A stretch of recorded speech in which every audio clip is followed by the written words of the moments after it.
That conference is at Stonewall, the 18th through the 20th. Juneteenth, June 19th, 2024, Wednesday will be a holiday.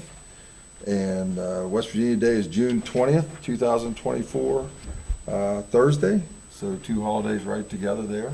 Also, the Honorable Judge William Sadler will administer the oath of office to re-elected board member Mr. Jim Bailey and Mr. Paul Hodges. We'll do that right at the beginning of the June 24th meeting, and he's already confirmed that he'll be here. So what's the time of that? 9 o'clock? That'll be at 6. Now we're doing it before, so you'll be sworn in right. July comes, you'll be ready to go.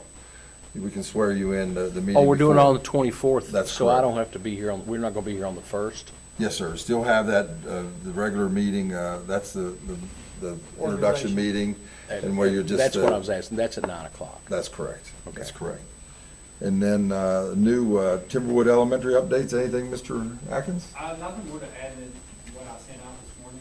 We're going to go over that well. We have football going up in section B, steel going up in section C. All of our rough and plumbing showed up last week. We have poured all the concrete on the bottom floor, finished the ICF walls in C, and all of it really well. And a good meeting with the SBA came through. They came last week to a meeting here, and then they came over to our meeting. They said they complimented our contractors on the job site, and the communication we've had thus far. And said that I talked to them a little bit about a couple other projects we have in mind, and they had nothing but good things to say about Mercer County. Good deal. That's it, sir. Thank you. Thank you. All right. We have some citizens Tom, input. are they close, or as far as their time frame? Are they kind of on time? They're on time. They've asked for some weather days that they had during the winter break, and we have approved those. So I think we added 13 days to the end if necessary. I think they're skittish because they were in contract that we had in Mountain Valley still, and there was some good time. So Get your mic real quick. any extra time that they have been out as well. Gotcha. I know I've asked you, and I'll probably ask you again. What is the anticipated opening date? August 25. August 25. I knew that. Thanks.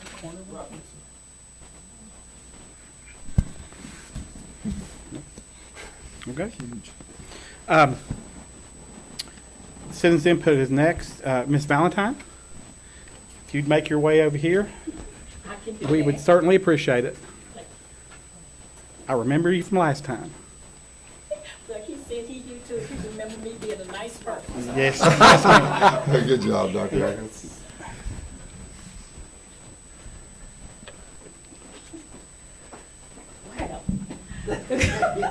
Well. Yes, it is. Good evening, everybody. Good evening. You all may remember me being here a couple of months ago concerning the school bus where the kindergartens were out in the dark, and I felt that, just adding a little to it, that it's really unsafe for them to be out there. They have to get up at 5 in the morning, if you recall me saying that, then get the bus, and they the first ones out to 6. So my main concern is the danger of being out in the dark, and maybe some parents may not can be out there with them. So I wondered, since the time I was here last now, have you all had any thought into it or checked into it or anything of this nature? That's why I'm back. It'll be discussed over the summer. It will be discussed over the summer. Yes, ma'am. Okay, so, so you haven't discussed anything at all? We have had informal conversations. Let's put it that way. Okay, well then maybe I can hear something from you all, so I won't have to show up over here again. Yes, ma'am. Well, you're always welcome. Dr. Bowman. Well, thank Give her you. a name. Thank And you. I will continue to be this nice person. Number. Thanks for coming. Yeah. All right. Ms. Valentine, stone.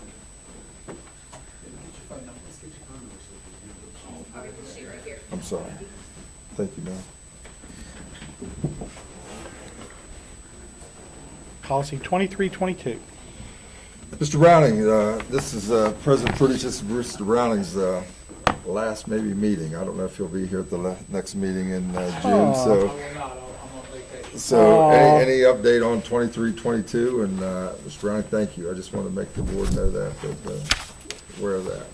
And I do appreciate the years of support from the board and the opportunity to, serve in this position as long as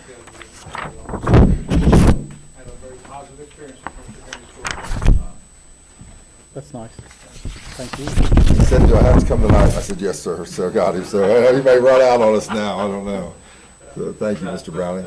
Yeah, Mr. Tubman, as far as, obviously, end of the year, we're wrapping up.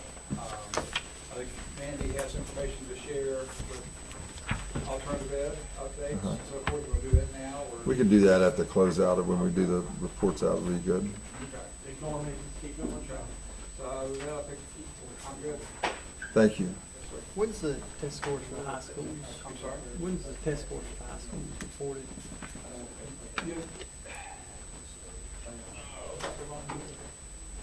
She's never here. Yeah, Mike, I'm not sure exactly, but I know there's a meeting tomorrow, to data analysis and some Thank things to show, but I'm not sure when they actually get the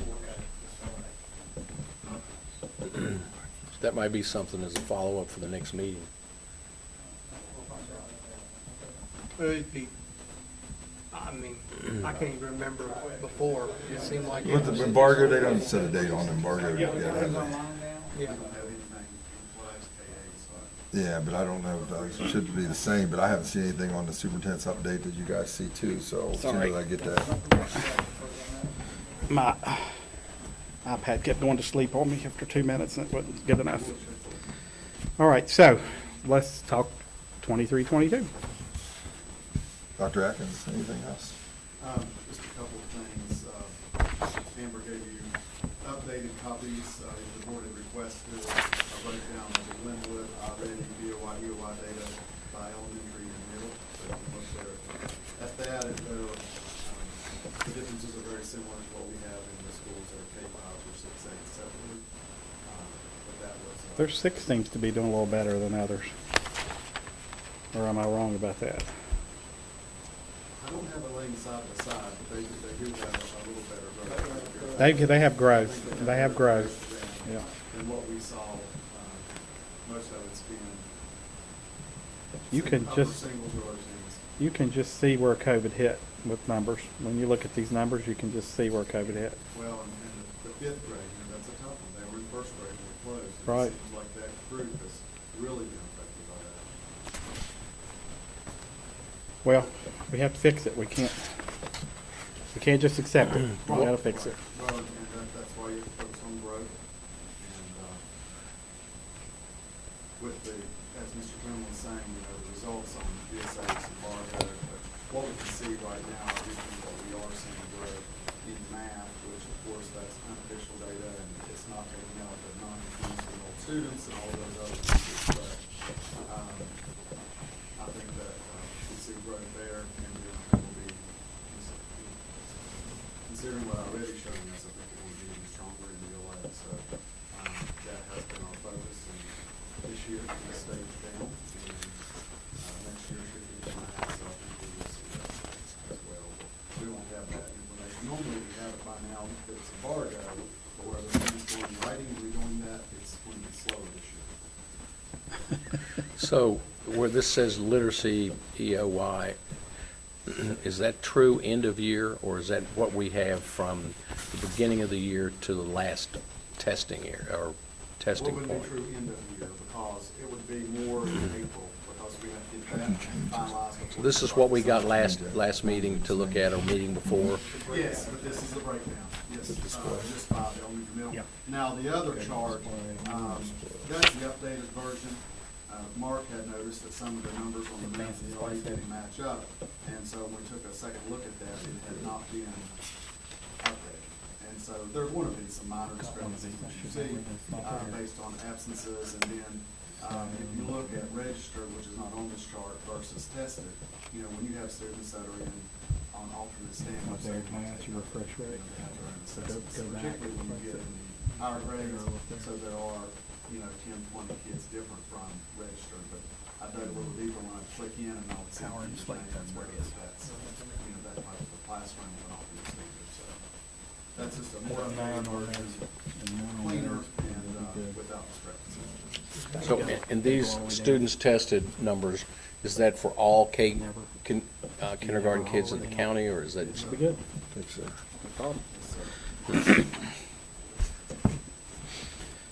Other than We'll very figure all this few, out.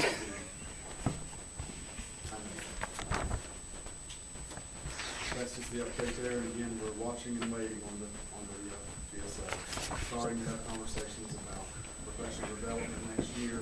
I met with, our numeracy leaders, Ken and Katie and Emily.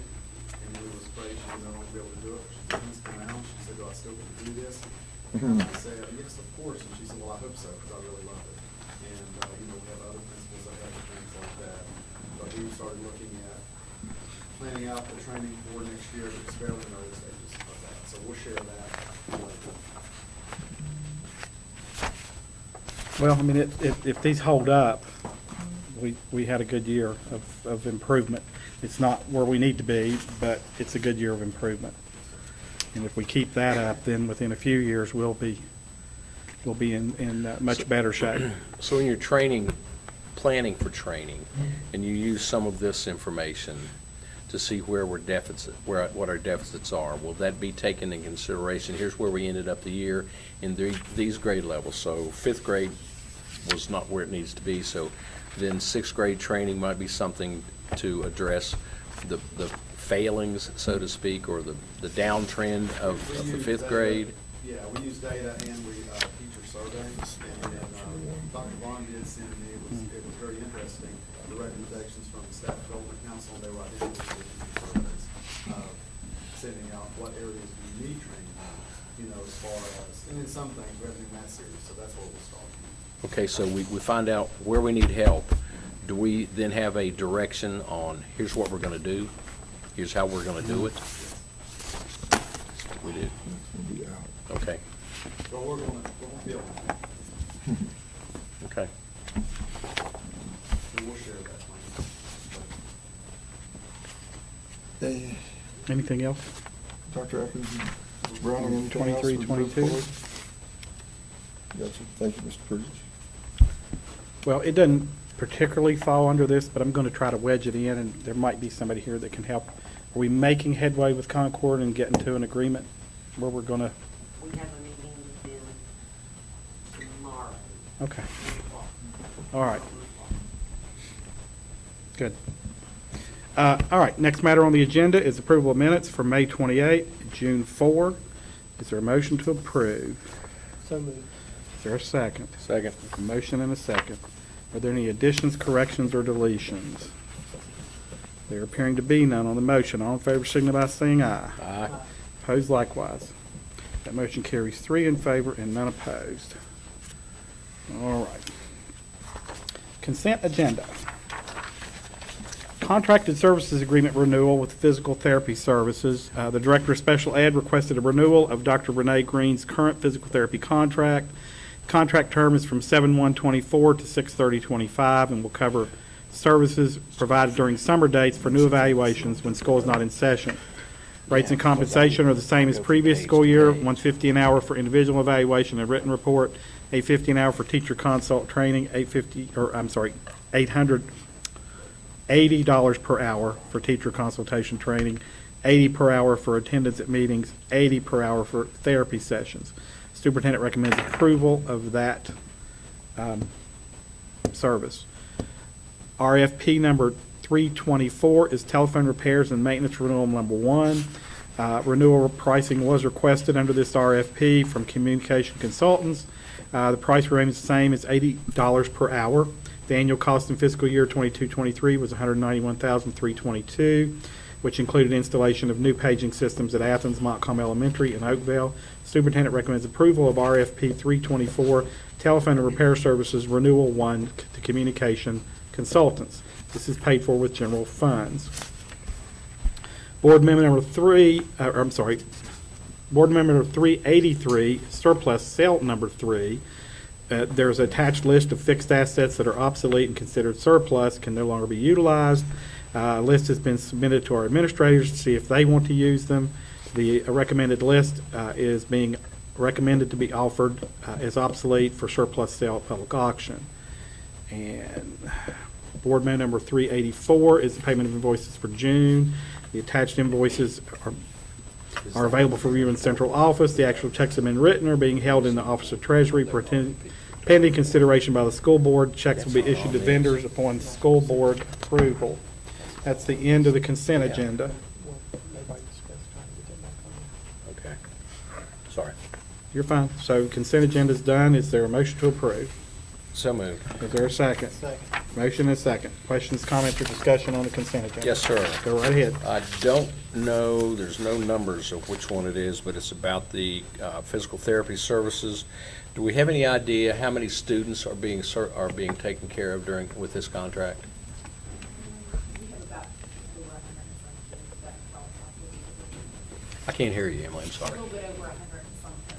I don't know the exact. but Yeah. I do know it's over 100 kids calling off for physical therapy. How often is that done? Is they go to the different schools and the students are taken out to a private room, so to speak, to do something? Or if they're severe kids, sometimes she'll go within the classroom. Yeah. Do we have any idea what let's see, what the cost is projected to be? Was this an increase in their numbers from last year for cost? No, sir. Okay, thank you. I've got a question on, since I wrote it down and I can find it on the page.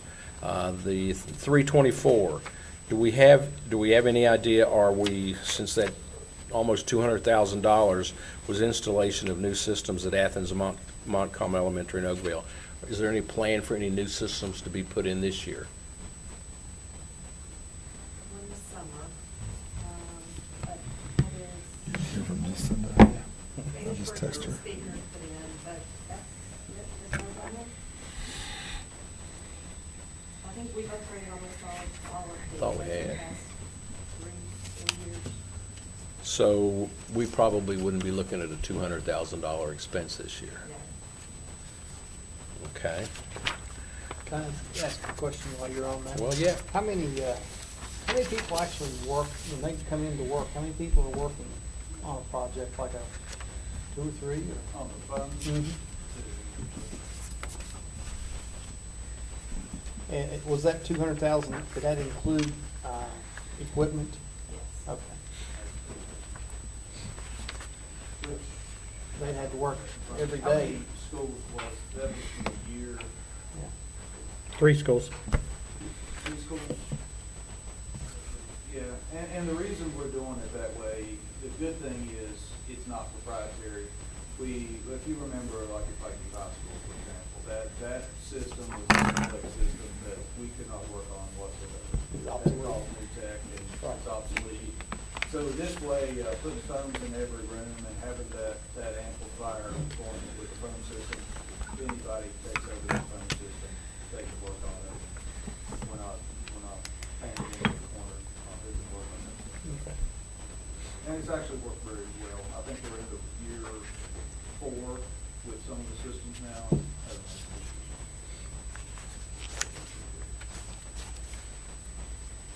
Next one, the auction items by pallet. What do we do? What happens if nobody wants any of that trash? It's scrap, and we either try to recycle it or. Just get it off the property. Get it out, get it out of here. Okay. I think that's all. Okay. And I just jump in, paid Renee Green 74,000 last year and 61 this year, today. I couldn't hear you. We paid Renee Green 61, almost $72,000 year to date. Okay. And we paid for 74 last year. And that's school year, August the fiscal year. Okay. So it's about the same. I have a question on that one also. The sweeping compound, is that what they used to use to get up dirt? So no one uses it anymore? Is that the green stuff they used to put on the old wooden floors in the schools? Well, our custodians used to use it because they said that it helped pick up dust and stuff too. We I don't got one to have take off that you're sending. Some here. And the towels, refill towels. Page. But I'll leave you the Buckets, top when is we that- get there. Special ed. Back page, Kimberly, Yeah, don't no, nothing. on the auction, we listed the Oh, radio the auction. towels. Yeah, but oh. It's by that bucket. It has Kimberly the Melton. filter in the top center, and then the towels, you get She's refill not the there. plastic bags, you open, put it in the bucket, pull the first one out. Yeah, we've got all these refills. I bet she's already got it done. From 'cause it's COVID. new. I bet you're right. Yeah, Right? Lovely. yeah. We will send those to you. See Danielle Okay. in there? I was thinking if they're gonna, if there's not a bid on them, maybe the volunteer did fire transfer department and in stuff this could We use can them use for. those. There Okay. was We'll another make sure one. we get those I don't out see before something like that going to the dump. There it is. I got you. I saw it earlier. on there. Yeah, there it is. I think it's around thousand, and it's gonna feel like some of that we can Yeah, I'm gonna bring the next meeting to reduce Yeah, we don't have that those assistant, because it's called a different term now. It says COVID disinfectant. Assistant Some- principal some- days, disinfecting two cows. twenty for the two fifty-one. Pay attention. The assistant. Yes, sir. But I'll bring it as a member next time. We got time. Just don't, I'll review that. yeah, if it's not a bid on it, then maybe somebody can get some use out of it rather than just send it to the dump. Absolutely. I don't know if that's legal or not, but. No, it absolutely is. We could donate it as scrap. But our schools are using, there are custodians and transportation. The property was, Okay. healthy in this. Okay, see That's you all, in Mr. two weeks, President. right outside. Okay. Then on the motion, all in favor signify by saying aye. Aye. Aye. Opposed likewise. See you That next motion carries 3 in favor and none opposed.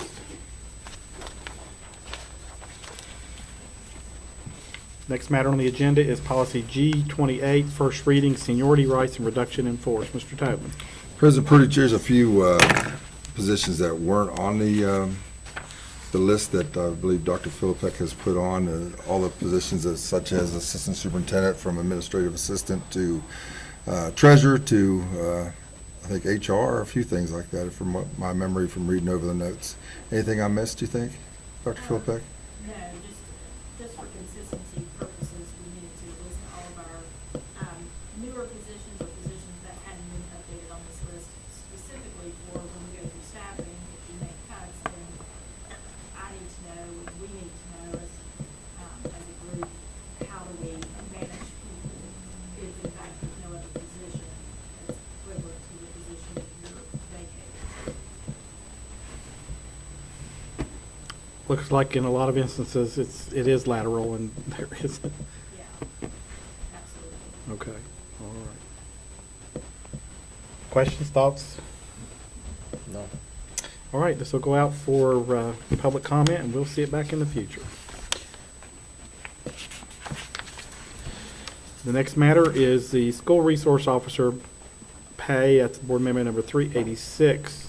And this conversation is one we need to have, and the question is what do we do about resource officers for the 24-25 school year in order to keep them or gain them?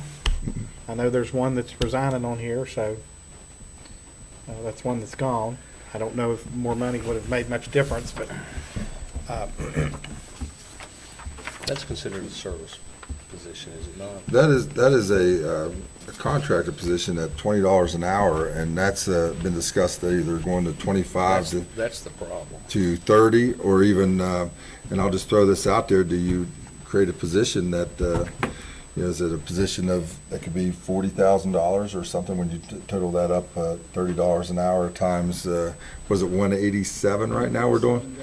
And then if we did a 200-day or did whatever different that way, and then also retirement could be a possibility of getting a second retirement after 5 years is what I checked today. I think, Dr. Philippek, somebody said that to me, it's 5 years. I can't think where I got that information today, 5. Most- And then, what's that? Most of our people, the ones that I'm aware of, are retired state police. Yeah. And benefits, the health insurance is not an issue. And I know some places, I don't know whether it's schools, but I know in the private sector, and maybe public, there are situations where if you don't utilize that, then a portion of that could be, not a stipend, but could be added. So if we want to get, like for instance, Doug Miller, if we want to get Doug to $30 an hour, he doesn't need the PEIA. He can be on it through Kim, or he has his retirement program through the state police. So, I had several, I'm sorry, Mr. Mayor. yeah, but I just think that that's an opportunity, because we're going to lose these guys. They can go to work for ATF, and they can go around to these vape shops. They get a car, they get all kinds of things to So- go around. If we go to $30 an hour, that's $44,880. What will that cost the school system? $44,880 ballpark. We have about 26% of that for full-time benefits, student taxes. So another 11, about 56, give or take.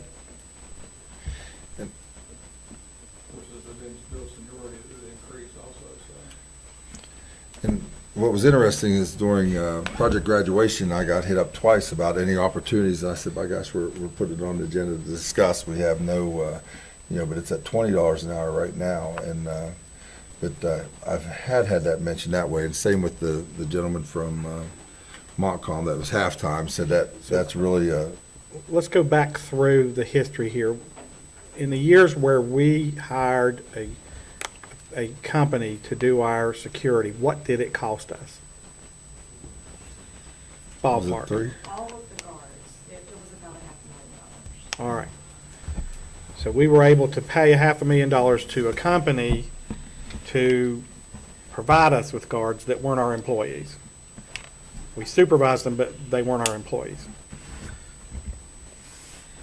So if we take that $500,000 and use it to hire resource officers, we get more bang for the buck if we just give them $30 an hour and don't worry about benefits.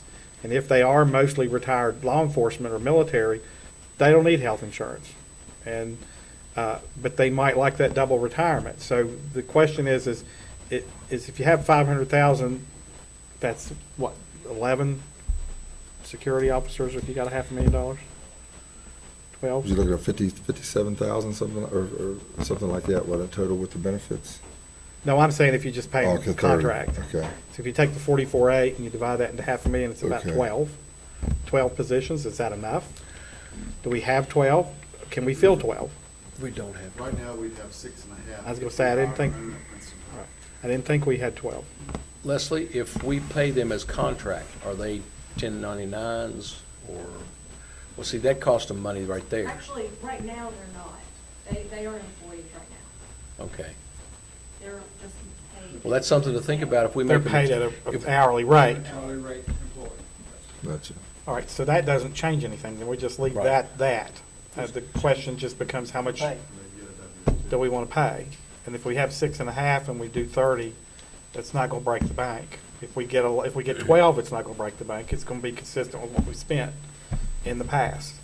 And it's more of a reason to come and work.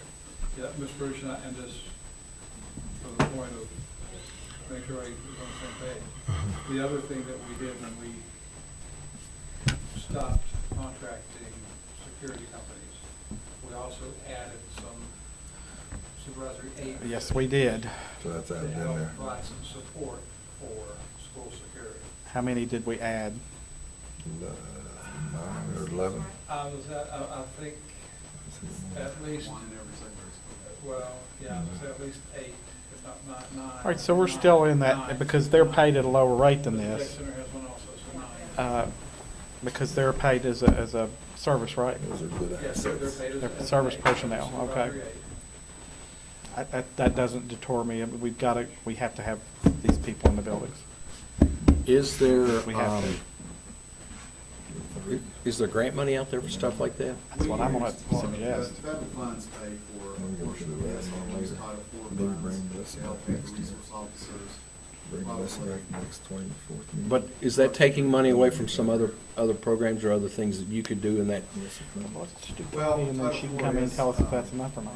Focused on school safety. When? I mean, you can use it for other. Yeah, I understand you can use it that. for other things, yes, but it is, we use all federal funds in 2, 4, and 5 paper. And I'm not asking you to give me an answer, but don't you think that with all the fears that are out there in the country, that's some of our educated, what's in DC or somewhere, there's pockets of money that. It's gotta be grant money, yeah. If you knew where to look, that we would have the opportunity. The challenge, and of course, this has been a while, when we looked at this several years ago, as far as grants that were in force at that time, you had to work with a local policing agency, I remember that. and they had to staff the position through their employment, and that's the whole problem. They can't find enough officers. Right. And it was So more, they won't come on board to do that. That was the problem we had at that it was time. more the DARE program and not being an officer, more or less the. But working on but some things if we're differently. taking retired employees, well, then it would be a problem with their retirement probably. Right, and I don't know that the grant would cover that, because you're not working with those policing agencies and their officers. We're hiring them at our own. Yeah, it's worth a look, see what's out there. Like I said, at the time, we couldn't find anything that fit, because we did look. Yeah. Well, and if need be, then we create more of the aid positions as well. Now, are we training the aides? Are we giving them any kind of training? As far as, Security. I mean, that's what we got them doing. well, the principals are communicating their expectations within the building, as far as walking the halls, patrolling bathrooms, those kinds of things. Now, we're not training them in, Handling a weapon. I get that. I get that. But like, Melissa Clemens, did you meet with them? she did. Melissa provided some training with them as our lead security officer. training in de-escalating, for example, that doesn't always come naturally to people. Sometimes you have to have some training in the best approaches to take, because sometimes it's counterintuitive, and you're like, oh, that's not what you do, and that's exactly what you should do. So, because we need people in the building to monitor the buildings. The rampant vaping in the bathrooms, which I hope our message is getting sent, and I believe it is based on the numbers dropping. But we still need to nip it at the school level where we don't have to see them. I don't want to see them. I want them in the building. Can I just? Please, go ahead. This is just new to me, because all this developed after I retired. So, retired law enforcement is the pool. Who's the other pools you can draw from for these positions? With the recent legislation. Military. So, retired military also. I don't know that they have to be retired, do they? That's not my Well, impression. the They could be in non-active status, Right. and I think that we could. The group up behind Bluefield High School is an MP group, is an MP unit. I don't know that anybody's ever thought about going up there and talking with them. I just, the point I'm trying to make is the bigger the pool, the more likely, and if the knowledge gets out there, the bigger the pool, the more likely we'll be able to fill the positions. Particularly if it's a second, if you're in the guard and you've got an okay job, but this job looks better, then, and it's full-time and it's got benefits, then you're like, well, I'll just do that. Forget this other job I've got's paying me 30, 32, I can take this job. The challenge, and just, I agree wholeheartedly, but I think we also need to kind of acknowledge the fact that they could be placed active anytime. And you could Yeah. lose That's absolutely true. That's absolutely true, but that's just the world we live in. You gotta just roll the dice sometimes. So we used maybe 350,000 of that 500 for those aids. Okay. Right now, the ones that are currently in the schools, we're using about $350,000. Yeah. We aren't getting How our many money's worth. positions is that? We aren't getting our money's worth. 9? High schools and middle schools, or?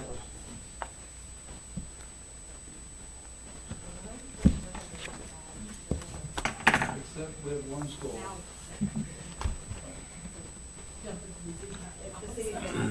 Is the intention to try and find our own person for Princeton, or are we going to continue to work with Princeton? Didn't we hire those kind of quickly, those positions, if I remember right? But we got to find somebody. Like August?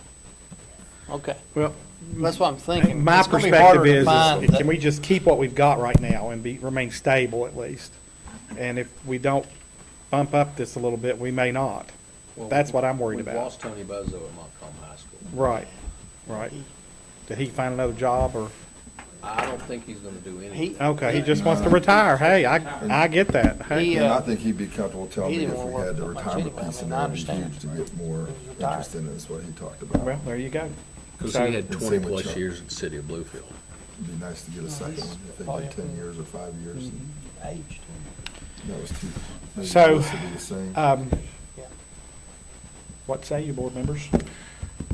I think, Well, there's no recommendation on here. Do we need one to take any I action? think it's probably a good idea, just for formality purposes, yes. Okay. Mr. Toman, do you have a recommendation on an hourly rate? You know, my hourly rate would be $30 an hour. All right. And then, but the recommendation would, you know, possibly even bring Mrs. Clemens back to give you an idea of what she sees from her experience. That way, if we need to pursue that. Well, We this can won't go always into- change it. It's This just- won't go into effect until August anyway, correct? I assume July 1. I'd like to advertise Yeah. quickly. Okay, I understand what you're saying. And Mr. Clement, in speaking with Melissa Clemens, Mhm. she felt like $30 an hour would be Yeah. sufficient. Okay. Do we, That is what should, we pay our evening instructors here, isn't it, $30 I was just looking at the part with Buzzo and Chuck, if Well, I mean, anybody it- to create that position. where security they could, matters, After that we 5 want- years, they would mention that, so maybe we could add that on okay. and adjust it. Not only that, how many positions would we be advertising? All we can get. Yeah, Dr. Phil Peck, how many positions? I'm sorry, I have this question. I was Yeah, how many positions would we be advertising for? How many positions am I advertising for safety and security right now? Yeah, or would we, if we did this at $30 an hour, when you said that if we could hurry this up, how many, I mean, Okay, and just, again, logistics, if we put that out there, that we're looking for these individuals, are they going to go into a pool to be assigned, or itinerants, where they're going to be assigned later, or would you advertise in certain positions, for example, at Princeton High School, or how would you handle that? We do itinerant so that if there is any flexibility, I mean, that creates flexibility. Right. And if we have more of an issue and need something more at another location. I'm just thinking They're from on a track, personal thought that some people may be more interested, like if I lived in Bluefield, I'd be interested in Bluefield, but you send me to Pikeview or Montcalm, I may not be as interested. But I don't know how to handle that. With those type of positions, because they're not on a hiring grid scale, We could assign them? Assign them however Okay. we see fit. Yeah, I would say, what we've done in the past, and itinerant certainly is Best way. the best way to go. It gives us flexibility. It allows us, for example, if there's a situation at a school that doesn't have an officer, we could ask an officer to go there for a day or two, whereas if they were hired specifically for a school, they'd have to agree to do that. If we need to send one to an elementary school, for example, they could swing by an elementary school if they're an itinerant employee. They can do that. I've always viewed a resource officer as not just security. They're there to talk to kids and help guide them and tell them, you know, you need to, kid, I've been hearing about you, you need to stay out of trouble. Come over here a minute. Let me talk to you. Those kind of things are the way resource officers are most effective. Surely we need them going into the bathrooms and going, what is it, what y'all doing in here? What's going on? One last dumb question. On the military, is it retired, like with 20 years of service, or are we talking about retired with 8 years of service? Again, I don't think the legislation required. It did not. It did not, it was in the former military. Former military. It didn't say Well, that retired. should really, Again, that's, you know, you get some good people. you know. So do we want to, Retired do we want to, police officers and former military, I think. That's the way I I'm understood hoping that it. we could find some people who are willing to do it. Well, I mean, we're down to 5.5 now, so we're, if we act on this positively today, we're down to 5.5. So are we going to start off with just a salary increase and leave it at that, or are we going to consider some type of some benefit package? Well, they have that. They're employees, so they get what everybody gets. Except retirement, because they're 187 days. So that disqualifies. They've got to have 200, correct? I got you. Okey-dokey. Well, unless All right, it's- so we need to figure out what that extra 13 days times however many is gonna cost and see if it's worth it or not. Because it's, I mean, $240 a day, so it's not gonna be cheap.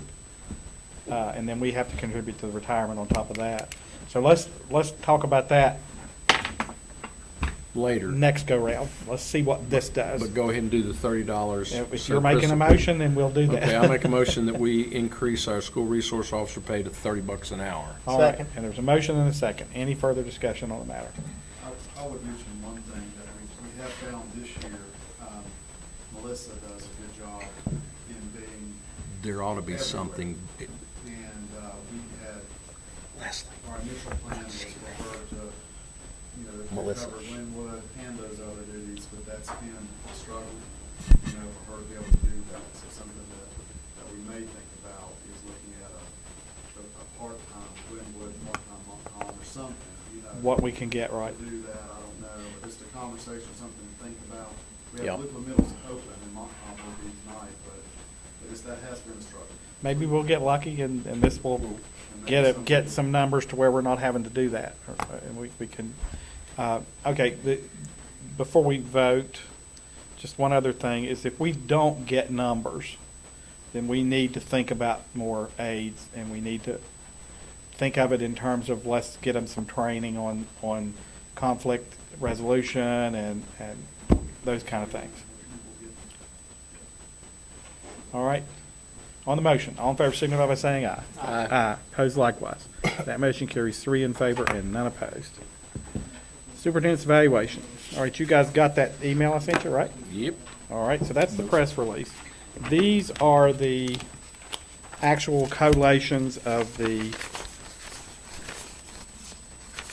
including comments, and I just put the numbers of people. Nobody's identified, so. Rosemary, you've got it all organized here and I'm messing it up. Yeah, you got it organized and I'm messing it up. So let me pass those over to those two. Mr. Toman, this one is yours. And I'll give them theirs the next time I see them. So essentially, the evaluation was a good one. It was meets and equals standards. There were some questions and some comments about a variety of things. Deserves more. A little more feedback or follow-up, I think, was one that was made a couple times.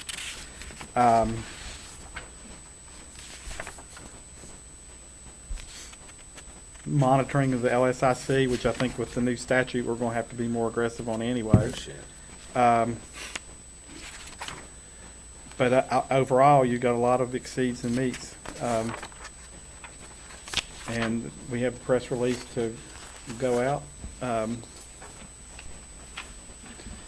I'll entertain a motion unless there's any questions.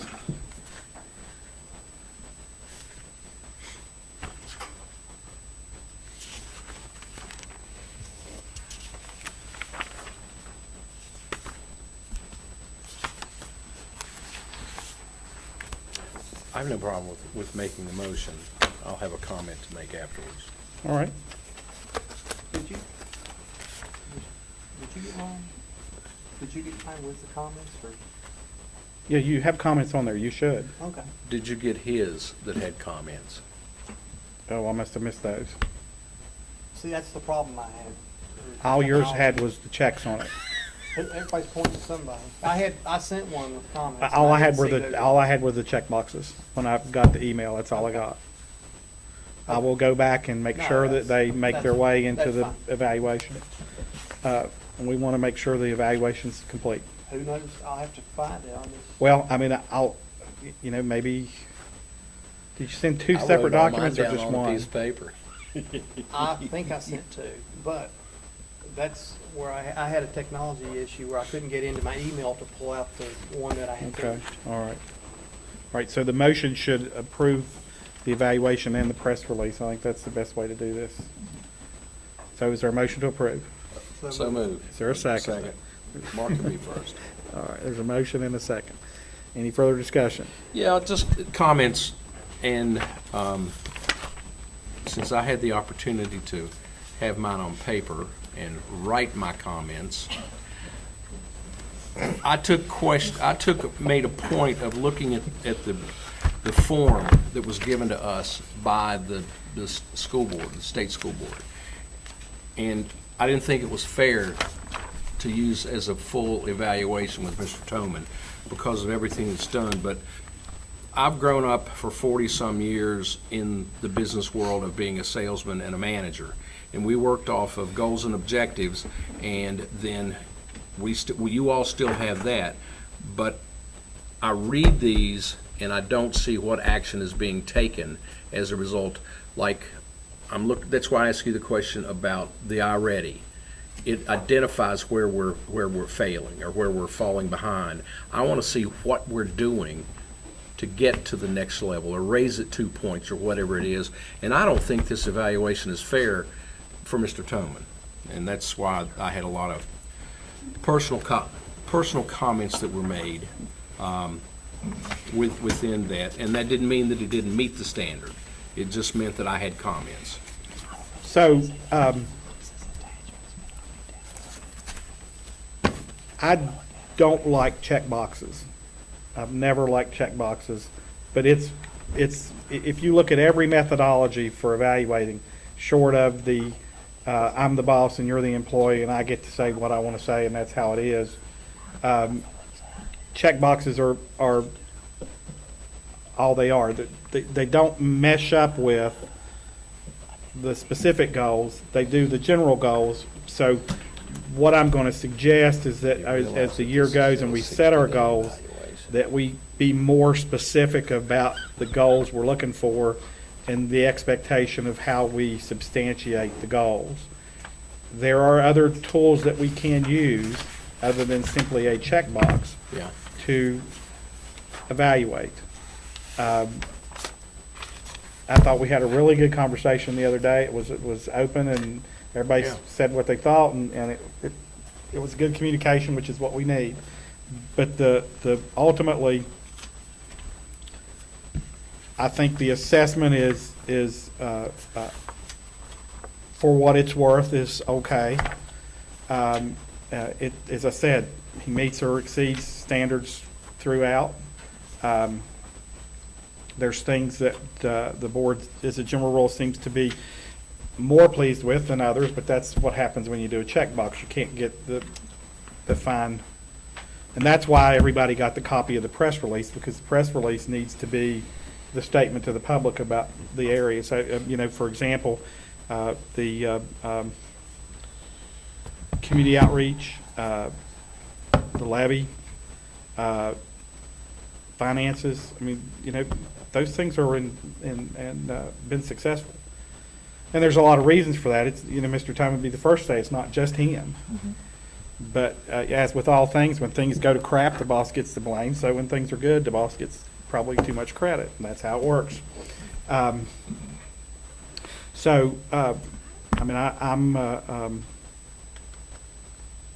pleased with your service, and I think that, as with all things, I can do better. We know we can all do better, so you can do better, and that works from the top all the way down.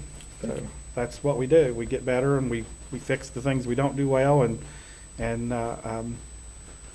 the things that we do well, we try to do better. Gene Bailey always used to say we need to quit focusing on everybody's negatives and push their positives, because they'll flower and grow, and there's some merit to that. If you're constantly saying you're not doing this well, and then you finally discover, it's like the kid in school you discover is a mechanical whiz but cannot do math and English language arts. Well, is he a success when he gets out and runs a construction company or a car repair shop or not. I mean, it seems like a success to me. So my view is we need a better tool. All of us need a better tool. But it's what we have for now, and we'll figure it out. There are options. It's just like the self-assessment tool the board does. You know, every time I do it, I have a good 2 hours of laughing because, you know, there's so much of it's like, well, that's a subjective opinion. It's hard to quantify. The only thing we can quantify as a school system is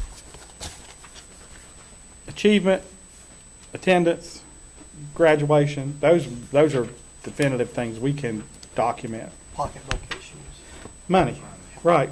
Those things we can document. I mean, you know, as I said to the person today when I was getting fussed at, our finances are in good shape. We will show you our budget anytime, anywhere. We got no issues. So, because that's objective. You can't argue. Well, some people can, but You can argue, but it doesn't hold any water. it doesn't hold water, exactly. So, Well, one of the things that I would think, Greg, in fairness to Ed, he was quite articulate in the areas that he was being evaluated on. And in fairness to him, I think if we're going to look at these, when he does his goals and objectives for the next school year, that we sit down and at least have, from my perspective, have a conversation about, okay, how are we gonna get there? Measure. How are we gonna get there? Just Right. like I asked Ernie again, I've said it twice now. What are we going to put in place that will allow us, especially in our middle schools? It looks like the younger ones are moving in the right direction much faster than are the fifth through eighth grades. So I just think in fairness to Ed, that he be given that. And then that way we can say, okay, you know, you told us you were going to do this, and we were going to work with my assistants and I are going to work with the principals, and we're going to do this and we're going to do this, and maybe there's we ask for a 90-day update, or Sure. has the program that you articulated, has it been implemented? Something along those lines. yeah, I think that's fine. I mean, at the end of the day, the nth degree and the reason behind it is so everything improves. Because we're held accountable to the public and the parents and God knows who else. And that's why I'm going to kind of segue into the next thing. Most all of us have heard a whole lot over the recent weeks about the young lady in Kanawha County or Boone County, I think it was Boone County, that was a homeschool student. And they called Michelle Blatt to give their position what had been done through the school system, and then this poor child just fell through the cracks. And was that the system that made it happen? I would like to know, with the number of homeschools students that we have right now in Mercer County, if there is what contact is being made. Are they meeting the criteria by the state that allows them to continue to stay in that homeschool base? Yeah, if they tested them more often, we'd probably have a better view, but they don't. Eighth grade? No, eighth grade. Fifth? Fourth or fifth, fourth, sixth, and eighth, maybe. Right, I mean, it's much less than we do in public schools. And that's, you know, that's the role. Did I see your hand go up? Yeah. Please, go right ahead. Yeah, the issue that I see in homeschool, and that's just because I've worked with Dr. Vaughn, next door to one another, is that even if they do not comply with what the state says they're supposed to do, there is no recourse for us to say that they have to return. Well, and that's the argument that's being made in Charleston right now. They're saying we do have a recourse, and we tell them you are truant starting tomorrow, and once you get to the maximum truancies, you take them to court. That's what they're telling us that the statute lets us do, but it's not a shall, it's a may. And they're wanting to change it to shall. And they're wanting to change it to shall, and that's where the big fight's going to happen. Because if they change it to shall, then we don't have any option at that point. And that's the big bugaboo right now, is we're not getting this data, what do we do? Once again, they leave public schools toothless on everything, and this is just another example. So I think that's something we need to be cognizant of, that we do not want that to happen to any of our children in Mercer County, whether they're in public schools or And micro like you pod said, or we a can't do anything private about school. it, but if we've done our job, we've at least protected, and I don't mean to cover your, you know what, but we've done our job that we're required to do, so we can't be held accountable if something like that should happen in Mercer County. Absolutely. So I guess my question is, are we, if we've got 10 kids out there, have we done everything we're required statutorily for all 10 kids? Yes. That's my question. Yes. She does Thank you. everything that is You're welcome.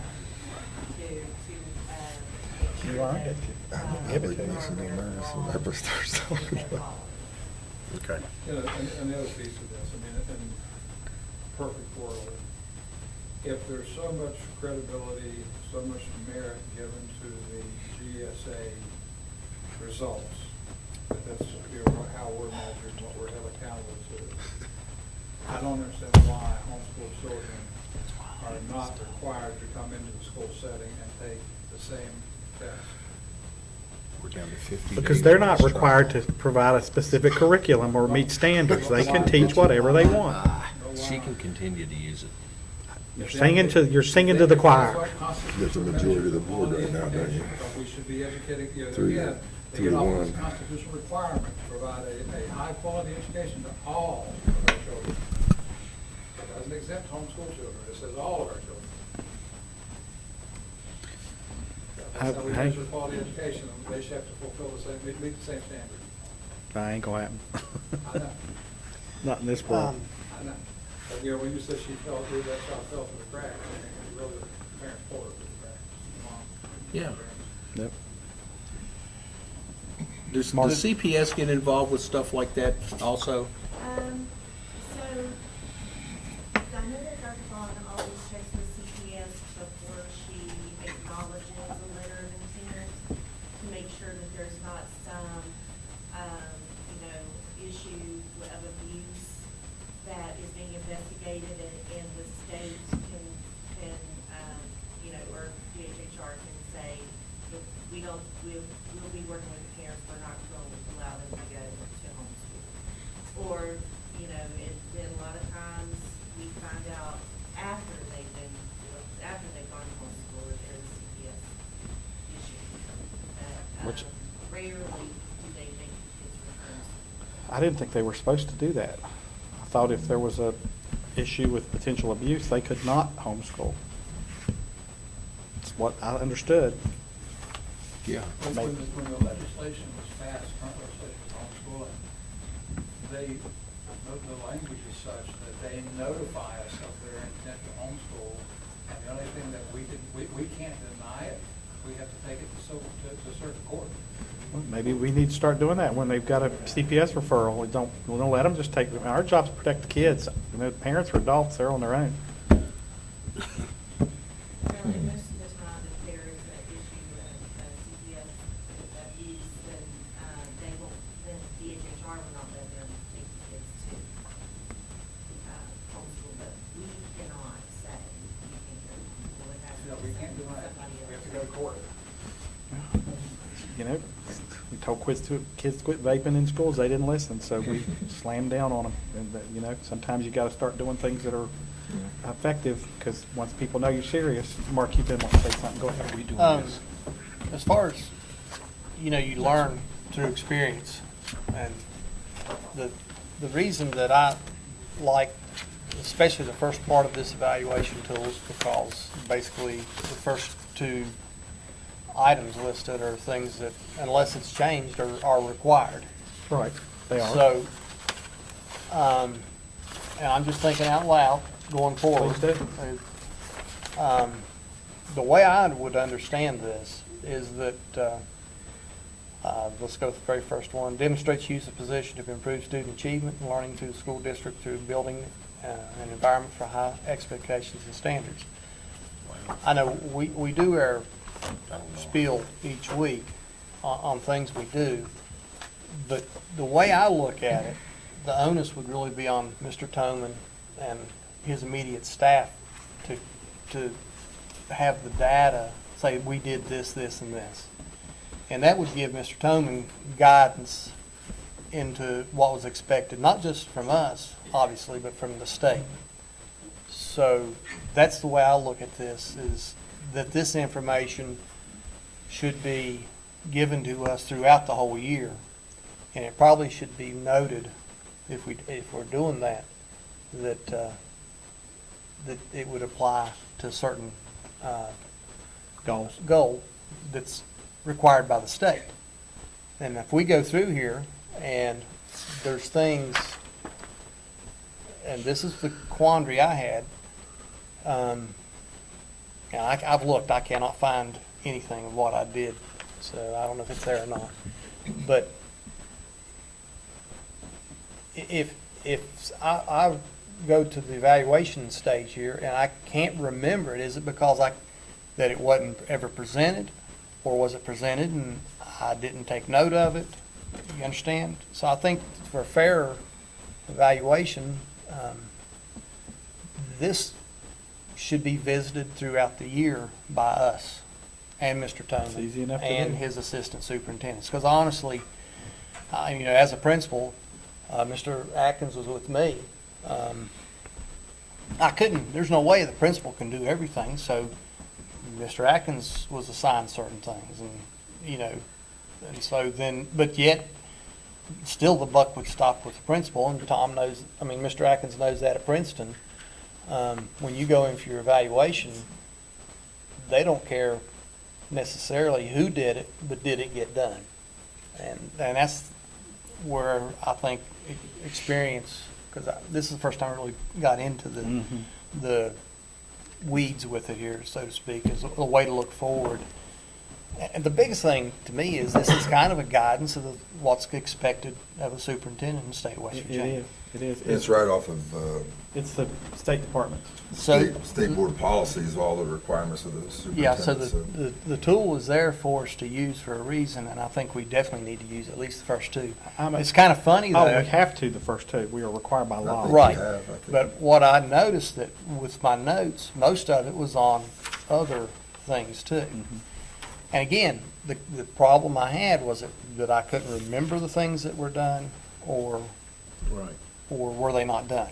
Well, you either have to go back through all your packets and find their notes, which can be tedious, because Right. I typically keep I don't keep the whole packet, but I keep anything I write on. Right. Or, for example, the part about finances, we hear about that routinely. I mean, that's something we get over and over and over and over. And achievement, that's something we get over and over. So you do hear those things. But you're right, it's the things you don't hear as much about. LSICs, for example, and we really don't hear much about LSICs. But that's, with the new statute, that's going to change some, because there's some. But now LSIC, I'm sorry. No, go ahead. LSICs are, required to be on the school websites now. That'll be huge, because Man, I said, I think in the past, you question whether they did those quarterly. You got to have the first one by the September 15th date and all those things. You had to have it all turned I in. reviewed them. What I did in Ritchie You had- County is we rated them. I had a team to rate that. How did this school do their LSICs? What did they do? What did they do on faculty senate on school improvement? So we can review all those things. I think if I was a board member, I'd ask to see those, and then you can see exactly what's going on. I think ask to see the faculty senate minutes would be huge. Well, And I think you'd see some change being done, what's going on in the schools. well, But again, and the you biggest may thing, get you the can't wait schools- till the last few No. weeks to get that done. The We faculty need to senates do are, it we throughout can the get year. those the next meeting. We requested those. I mean, Mr. Browning, Dr. Atkins has requested those to get those. I thought about bringing them to you to see what's going on. It's not a bad idea. I gave faculty senate goals. I think you got a copy of those, of what faculty senate goals, what should be done in a faculty senate meeting. It's about school improvement, not about what's going on with your pop money that I've seen in my history of as a Yeah. superintendent, and what's going on, and they're complaining about the principal. That's not school improvement. It's about getting teams together and moving things forward. So all those things are huge. And I just want to make a comment.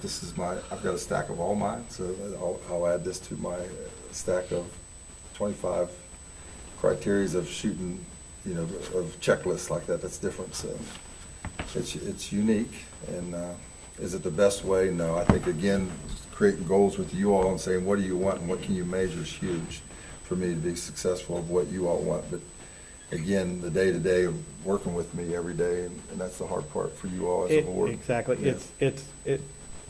What we need to do over the summer as we get toward the dates to get the goals is we need to start talking about what we want those goals to be. By September Achievement, 15th, yeah. obviously being the first one. And dealing with this, whatever you want to call it, learning loss, COVID Yeah. babies, whatever you want to call them, the problems we're facing with that group of kids that are going through the system, and they're just kind of muddling through the system. And we need to also start preparing for, is it 2 years when, if you don't meet criteria, you stay in the third grade? 2026 is the last year's kindergarten. What we're going to do with those children when they don't, I mean, repeating the third grade seems to be a mistake to me, just doing the same thing over again. As you can see from the numbers on that chart that we've made huge.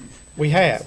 with those We kids have. and zero in that kindergarten, And- zero in first grade, so I think that is ongoing, but you're correct. There are exceptions, of course, if they have IEPs or whatever. Well, we need to think about, just taking them back and running them right through the same thing they just did doesn't seem like a recipe for success. I think that what our district has decided to do with the improvement plans, we went above and beyond on that because many districts just did a letter home and said, you know, your child is below the cut score and will be receiving additional supports. If you have any questions, call the school.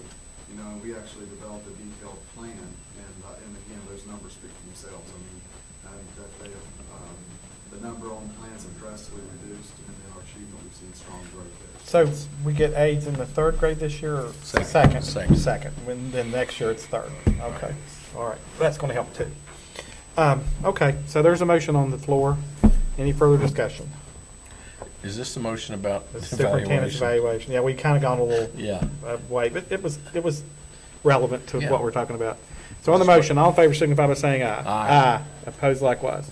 That motion carries 3 in favor, none opposed. Jacinda is alive and she's okay, and I'm just going to leave it at that. Thank She you. won't be here. And But she's alive and she's okay. Figured that. That's what matters. And Mr. Cruz, if I could say publicly, thank you all for the support, and we'll continue to do the things we need to do. And I just want to say thank you, staff and the leadership for that also, to help me do those things. Thank you. Takes a team. All right, so board memo number 388 is an employee disciplinary hearing and personnel action. And President Pruitt, the employer has waived the right to a hearing and then agreed to a suspension without pay, 5 days. And if you guys want to go in executive session to review this real quickly, or if you just want me to proceed, I can do that and announce the disciplinary action. What's the pleasure of the board? I'd rather go into executive session. All right, there's a motion to go to executive session. Is there a second? Second. Can I, you couldn't do this in Congress because everybody get mad, but can I do something different? Can we go ahead and deal with personnel? Because I think that's, Yes. we're getting close to and do this at the very end. If they We need to can do leave. that and then meet. And that way people don't have Yeah, to they sit don't have to around sit here and for wait all on us. night. Yeah. Sure. All right, so we And I have can- a amended personnel agenda, is that right? Was it to remove someone? Was that the? On your list is correct though, right? They this are one, the removed. one we got. Gotcha. I got you. That's Good because I deal. was looking for them to mark them through, and I'm like, she's already done that. All We right. got it. It's a good deal. Efficient, all right. So, is there a motion to approve the personnel agenda? Is there a second? Second. There's a motion and a second. Any discussion? On the motion, all in favor signify by saying aye. Aye. Opposed likewise? That motion carries 3 in favor and none opposed. Ms. Farmer's blood pressure just went up. Ms. Farmer, congratulations and There thank you. you go. All right, Gotcha. Big shoes to fill. well, She's not going too far. We know that. I know how to get a hold of her. She's gonna be busy though. Yeah. She might be too busy for you. She'll need me. Oh, okay. all right. Just talk technology, I need everybody. Run through the So let's do that. discussion. Let's do the discussion, and that way we can get everybody out of here that doesn't need Gotcha. to. Mr. Browning, sir. Set it right. Anything you want to share? And thank you again You're welcome. very Thank much. you. Thank you. I do have Ted Lester's here with us this evening, and he is going to share some information regarding proximity learning. for our virtual Briefly. class for virtual students. Ms. Lester? Okay. Well, I listened to a very in-depth conversation about dual credit last board meeting. So I took it to heart, one of the board members came around the name said, all students should have an associate's degree by the time that they graduate high school. So over the week, I've been working with Michelle Biggs at Mercer University. So 2 of our classes in the virtual school that your students participate in will have the option to be with credit. Yeah, baby. There you go. Way to go. Keep it up. Yeah. That's it. What would the programs, what will the classes be? So we're working on the English 101, Yeah. so the 12th grade English, and we're also working on digital forensics. Oh, wow. Oh, that's interesting. Good. Mr. Lester is also a sponsor. What's the right name for WVASA? And he also is presenting with proximity along with Fayette County, and Mercer County is being a part of that along with Dr. Vaughn. So they're going to present with Jason Butcher with the SESC. I think they have 2 sessions. I think you're presenting. We're going to do So a panel discussion. it's not on the agenda, but that's what I was waiting for it to be on the agenda, and that's what Dr. Vaughn Oh, that's good. got that. So That'll be a just good wanted to group. let you guys know that. So Thank you for that. We appreciate it. Thank It's you. it's a big deal. Thanks, Mr. Brown. Yes, sir. And then the other thing, the board previously asked about updated information regarding our alternative program, our alternative program, and Ms. Ailiff is here this evening, and she has that information. All right. Okay, so we have counselors who are still pulling grades from proximity and teachers and everywhere else to get things finished up. So I added a few things that I Thank you. found out later today. I think that you'll see that we have students who excel in this, are excelling in this program and are doing very well. I know at least one of those students really excelled because of his desire to go back to school. He probably has the best grades he's ever had in his life using this program. He's also special ed, so I think that shows that special ed kids can be successful in this program as well. One of the things that I think is important for you to know is that the students who usually have a dip in grades or fail, there's a lack of engagement. They're missing classes. They're not there. They're not doing the work. And I think that's part of the things that we're going to have to work on with students that are. So let me ask just kind of dovetails into what we were talking about earlier, this question, and you may not have an answer. This might be one we have to talk to a lawyer about, but if they're not showing up to proximity, are they not truant? They are, and we have actually filed some truancy petitions this year against. You're way ahead of me then. That's awesome to hear. Yeah, now, I will say the judges don't really like it. They're not happy about it, but. They're paid well, they cannot like it. Yeah. But they, we have been able to file some truancy petitions, and we are moving forward. And you are way ahead of me then. That's great. That's great. So, in look 26, 23, so how many do we have in high school right now? All of these are high school All, right now. so this is all high school? It's Okay, that's either right. expelled or alternative. The first page is expelled, second page is alternative. So we've got, what do you mean by same? Where it That says, they really we didn't really see a change from when they were in person yeah. to being on proximity. Well, when you've got a kid that's like number 22 on the first page, he passed all 6 and he's got same. Why wouldn't he be in a position to, does he have to request or family request that he go back to his school? No, they don't have to request. What we do is we have an alternative review at the end of every year, where I go to the school, we sit down, we typically do it by phone because we don't ever know how long the meetings will Yeah. last. But we call the parent, we get the child there, and we discuss their grades, we discuss behavior, which I've only had a couple of issues with behavior. And I can't believe they could still figure out a way to get into some trouble, but, yeah. But a couple of issues with behavior. And we look at, their course progression, and are they attending? And so if they meet a certain criteria, like this, 22, like you're saying, then we recommend that they go back to school. That child would certainly be recommended to return to school.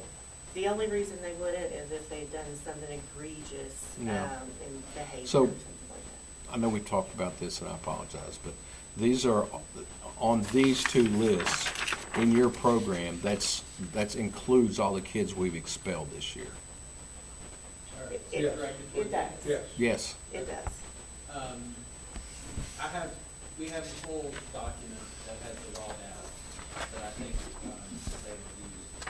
But yeah, I pulled from that. We talked a little bit today. My biggest thing was students that were not engaged before they went in, before they engaged after they went in or not, making sure you're comparing apples to apples.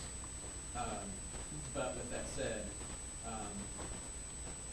my experience in, I'm not an expert in alternative ed, it's just the ones that I've been around, the percentage of students that disengage once in on it, how do you capture that data and compare it to this data? I don't know how to do that, unless you go back and look at your previous engagement. When I mean disengage, not doing it, you know what I'm saying? Let me ask it this way. Are we doing better with our expelled and alternate kids remotely like this than we were when we had them in a classroom? Or is it basically just a wash? I feel like we're seeing the same results that we would see if the alternative kids were in person. The expelled kids they're not in person. Right. They were never in person in any Right. form or fashion, but I think you see the same results. The kids who are going to do are going to do, and the kids who are, might come to school and sleep all day are the ones that you see that. They're sleeping home. Mandy, let me jump in on that too, because I think a piece of this puzzle that we have to remember. And I agree wholeheartedly with you. For those kids that are engaged, for those kids that are, I think we're seeing some results. If you think about alternative ed, 30% of your kids wake up and try to do what they're supposed to do, try to make progress. 30% of your kids disengage, and you've got 30% that are kind of a little bit, 33%, whatever it would be. Anyway, but I think the big difference that we have to keep in mind is when we were doing the pull-out alternative ed program, we had a non-certified teacher. Yes, they had a certification in a content area, be it social studies, English, math, science, whatever. And then they had this alternative ed endorsement that allowed them to teach alternative ed. So they were not a highly qualified teacher in these content-specific areas. And a lot of the instruction was therefore done through the computer. In this program, we're getting highly qualified teachers. We're getting teachers that are certified in science and teachers that are certified in social studies and English and math working with these students. I think that's huge. That is huge, because Mr. Sloan would tell you, I wouldn't say anything about him, but he wouldn't tell you himself, I can't teach math. Right. He has told me that So numerous times. I think, when we think about the progress, yes, the percentages, the numbers look about the same, but the quality of the product, I think, is better. If that makes sense. It does. And I think we need to get true data to you too. I think and some of that, I think information is coming up. So this is a quick, just drive by to tell the board, right? So, Yeah. And we, good. That's very Ken and I helpful. can work on a little bit better. I've been waiting on Grace to be put in and pulling that information. So. I'll tell you one thing that would be really helpful when I look at this is to see how that student did, not just before they were put in alternative. How were they doing the 2 or 3 years prior to that? And if you see fail, fail, fail, fail, fail, fail, fail, if you see pass and pass and pass and pass and alternative school failing, well, now we've got some data we can start looking at and going, what's going on? What happened? But just to have that 1 year, it doesn't give you enough data. It's not a- So you don't really know about that particular kid. I mean, all we've got are numbers. We don't know male, female, or anything, but it does give you a better sense. John Schott taught me that with test scores. He would go diagonally up, and he would follow the third grade to the fourth grade to the fifth grade. And I thought, what a great idea. Now you're comparing apples and apples. And you can see, oh, that class was a tough one all the way up. Or that class did really well all the way up. The only challenge with that in the old days, I'm not sure about the current GSA, but in the old days, the sixth grade test was very challenging. And so you would always see, you could track a group of kids, and you could see progress, and then sixth grade, they stagnated. a little bit, Dip. and then- So that would help me a lot if we could kind of see where the kids have been to get to where they are.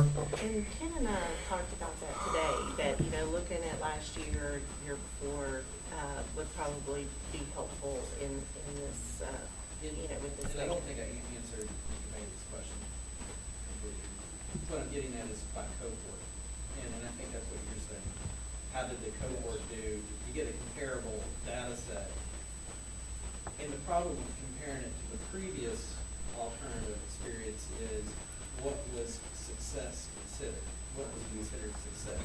If they were in a software service, Plato or whatever it was, what was considered mastery at what percentage? I can tell you, I don't think what they're getting here is easy.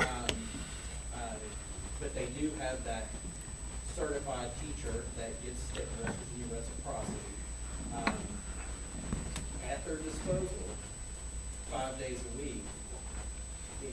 But if they engage and take advantage of it. And I do have to say that our teachers have worked to try to find unique ways to get them to engage. Software is not going to do that. It's not going to try to find that one thing that gets the kid to. Right. So we don't, it's difficult to compare at this point, but I think going back and looking at, you guys hit the nail on the head earlier with truancy and the attendance has been taken. I think that's one of the key leading indicators. If they show up, they eventually start to engage. Did we look at some of these kids? Because I remember one of the things that Todd, when I said, I'm against taking those kids out of the classroom, Todd said, Jim, we might have 35 people, students in the class, and any given day you've got 7 or 8 people that show up, period. So you've got 25 to God knows how many that don't do anything. So were you able to, do you have the ability to look at those students that were in alternative last year versus this year to see if they're in virtual attendance? I mean, if you see them. Are more of them engaged this year Yeah, than last? yeah. That's a good data point. That's a good idea. I could try to do that. Because I sit here and I know you can't do this. These kids are kicked out of school for a reason. But why not let them be the teacher? Because Sloan was Sloan. You weren't going to mess with him, and he had BD kids and all kinds of other stuff. But that just, they've got the qualified people if there's the ability. But then you've got to have an aide or somebody in there with a stick about 10 feet long that's going to keep these kids awake. And are we getting any better attendance or program exposure using the proximity program versus what we tried to do in the county, in the schools? And yes, and you're right. I mean, conceivably, that could be a different approach, a different concept. We could put them in a classroom somewhere. Yeah. Let the proximity teacher, but have them on campus. But are they going to show up? But then Well- the other thing becomes a piece of that puzzle, Jim, that you have to remember, is when you start putting these students that habitually misbehave Together. they feed each other. Having them isolated And we saw that. helps also. And we can't isolate them enough because we can't hire enough people to isolate them Right. one-to-one. So having them in their homes or wherever it might be, does create that isolation. So if you could, That's a benefit. this information that we're asking, if we could see that with the final information, that would be really helpful. And the other thing that I wonder is, on an annual basis, do you all have any kind of contact with the parents and the student to discuss how they're Thought we did it doing weekly. and what needs, you know, we did it on a where they weekly. are? Let's talk, you know, little Jimmy he's passed 2 and failed 5, and he's missed this many classes, and, you know, we want little Jimmy to pass all 7 of them, so he can, you know, maybe earn his way back to go to McTech and learn how to be, you know, how to be a body shop mechanic or a welder or something like that. But these kids, they don't have, you know, Right, so, we do have the semester reviews, like I talked Yeah. about, where we talk with the parents and talk about their progress and You behavior went and all over that. with us before. We have Yeah. that. We also have, yes, we have the monthly meetings where we see the kids on those Yeah. days. We also have. physically see them. Well, yeah, we bring them in person We run to, buses and collect them at 8:30 and bring them here, and If I remember right, the attendance was rather limited, wasn't it? same thing as who's participating. I mean, it's available to Yeah. all of them, but it's like everything else, some of them choose to Yeah, take that choose- as a day off. not See, to do it. that would be relevant data, who's showing up. Well, and it is, and that is, and what I did was, that was part of the criteria to get to return to schools.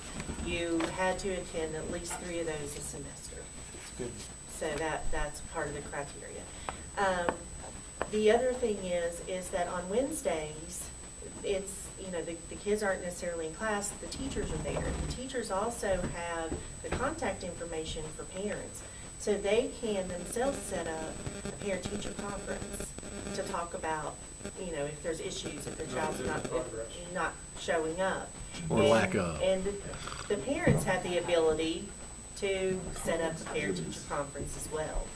So there are ways, if people will follow through, there are ways. Well- And we have some parents who have, boy, gone above and beyond, gotten tutors and worked with their kids and stay in contact with me regularly, and, you know, so I talk to these parents We often. can only do so much. Yeah, If the student doesn't show for 5 consecutive days, we ask our teachers to try to make meaningful contact with the parents. Now, you know, phone numbers, they may provide a phone number, but you know how people change phone numbers these days, or email address. But they do try to reach out and say, hey, I haven't seen student, whoever, these last 5 days. You know, they try to add another layer onto what Ms. Abrams' office is doing. and I try to make sure they don't just have a phone number, that they also have an email. Can I For parents. go over some of this with you, just for my understanding? Yeah. I knew it was coming. Yep. Well, Do we want it on the actually, agenda, it's or- probably a positive if, Okay. on our notes. All right, let's look at student number 3. Mhm. And I guess the ENA, you don't have, They just started out, and they started, so there was no, I didn't compare it to last year, when. but as far as at the bottom, the same, the improved, and the worse, if they're passing 7 and only failed 1, I see it as a positive, Oh, not. yeah. But you're, I didn't really count that. Yeah, in. it should be counted down I tried here. to look at the kids who came into the program after the school year started. but that's a We've positive. put a bunch in there. That's what I'm, so, it would, I don't know if we had a grading, I don't know. I'd like to have notes over here on these NAs, because to me, that's a positive. Now, if you go down here to an NA, this one's the one I got, number 9, Mhm. started expelled, failed 8, right? Yeah, And then went back to school? yeah, the expelled students have a If they're date. expelled students, it's optional whether they participate or not. We can't force them Okay. to expel them. So that's the they're- link. They're not in compulsory school. Yeah. But the February, is that when Yeah, if they got, expulsion was over? yeah, Okay. expulsion would have been over in February. So, yeah. But I guess what I'm trying to say is, I see more positives. I don't know. Then what is that? Yes, that's what I'm trying to say. And then maybe there's obviously some negatives also but